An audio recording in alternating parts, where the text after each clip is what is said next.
Full of hell, more like full of swell tunes because it's a good album. Am I right, folks? Am I right? Who am I fucking talking to? There's literally nobody here.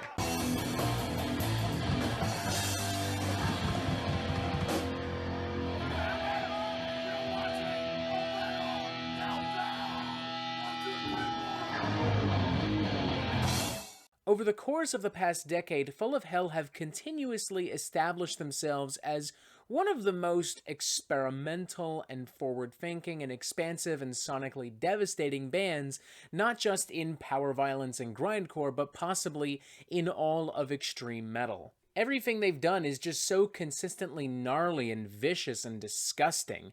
They're like the sonic equivalent to very slowly and painfully peeling off a very ugly scab.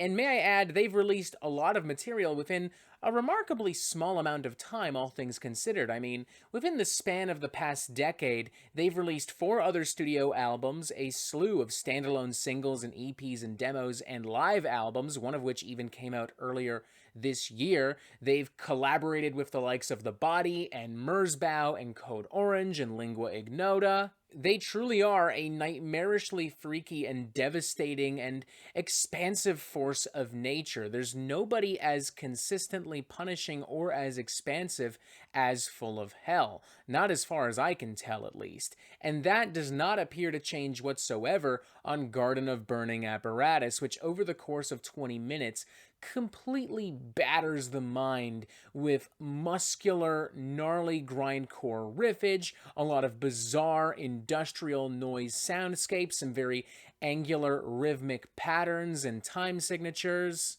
It's a very abrasive and confrontational record, to the point of appearing somewhat maniacal and bloodthirsty. Like, I'm not sure if I would want to meet this album in an alleyway late at night. Not without some backup. And it's not just super tough and weird, it's also genuinely a pretty provocative record. As frontman Dylan Walker writes here, Garden of Burning Apparitions is an examination of the commodification and weaponization of faith and spirituality. This misdirection is a ploy for control and power, whether through some profit-obsessed megachurch or via militaristic action. Humanity is raked over the coals and bled out until there's nothing left but cinders and dust. Now, full disclosure right off the bat, this record does not resonate with me the way previous records have. It's not quite as powerful or as striking in my personal opinion. And it's not so much because of any particular element or idea on this album, it's more so because at this point, after a decade, I kind of know Full of Hell pretty well. These extra bells and whistles, these spices and flavors can still pack a legitimate punch, especially if you're not careful.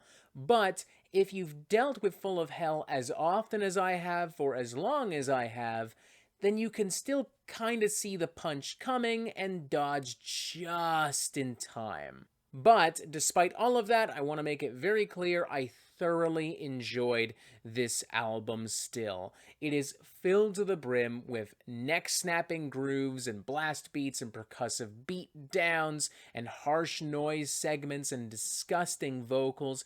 It is a bleak and harrowing display of extreme metal madness and buffoonery. The tracks Guided Blight and Asphyxiant Blessing start things off on a very urgent and stark and savage note with some really over-the-top and violent grindcore riffery. The former track makes me feel like I'm being ripped apart in a literal storm of razor blades and static and machinery, while the latter track is a touch more emotionally devastating thanks to some noise segments, thanks to some mechanical percussion, thanks to a weirder kind of breakdown that almost feels like it could have been pulled from like an Artificial Brain record.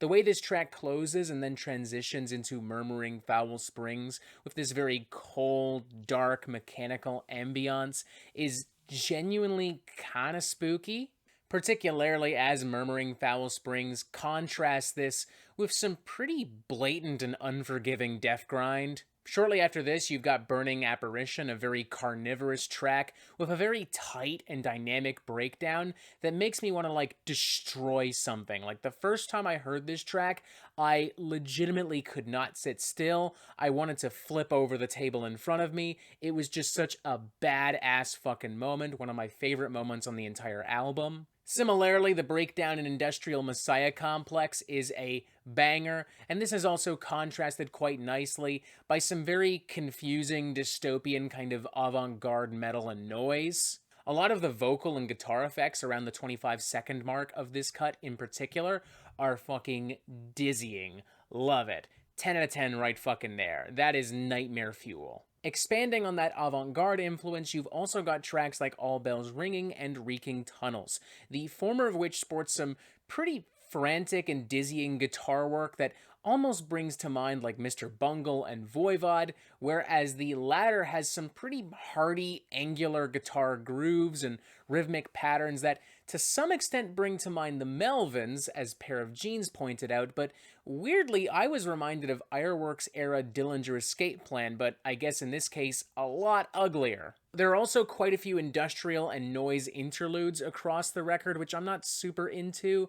Kind of sounds like Author and Punisher and Agoraphobic Nosebleed going on an acid trip together, but I do think that some of these ideas are used very effectively on the album's closing track, Celestial Hierarch. Particularly with some of those super intense and brutal and gruesome and grueling riffs. I mean, holy shit, without question, sonically, one of the heaviest pieces of music on the entire album, and I would argue one of the heaviest songs Full of Hell have ever unleashed in general. Now, I do think that the production can sometimes be a little bit too loud, a little bit too noisy, a little bit too cluttered, too much so for its own good. I could picture this becoming a genuinely obnoxious listen on very high volumes, especially for new listeners. And I will also concede that the vocals do occasionally just kind of blur together into a nonsensical wall of oppressive noise. Now, granted, one could argue that this makes the record all the more brutal and enticing and poignant, and from a certain standpoint, I suppose you're not objectively incorrect. But I don't know, man. At a certain point, I do think that there is a genuine difference between, wow, what a brutal and noisy mess, and, wow, what a brutally noisy mess. Yeesh. Still, I've really no major complaints or criticisms, so I'm going to give this a very enthusiastic 4 out of 5. The amount of literal hell that Full of Hell unleashes within 20 minutes is pretty fucking remarkable, even if it isn't especially surprising at this point. And it's really great to see that Full of Hell really wants to expand on their sound, bringing in subtle elements from noise and industrial and avant-garde metal and alternative rock and dark ambient music. That's objectively really fucking cool, and I'm excited to see how they continue to develop these sounds and flesh out these sounds on future studio albums. So in summary, no, it probably won't top my end of the year list the way that previous Full of Hell outings have, but it will remain a remarkably wild and entertaining ride that I will more than likely revisit multiple times in the near future. And isn't that ultimately what fucking matters? Full of Hell, 4 out of 5, a very enthusiastic one at that. Holy shit, definitely check this out. And that is it for the Metal Meltdown. I'm not an expert, nor do I claim to be. So what do you think? Do you like this record? Do you not like this record? And what do you want to hear from me next? And thank you for watching. Make sure you press this button right here so you can subscribe and get updates on the Metal Meltdown fucking immediately. And as always, you have yourself a fantastic fucking day.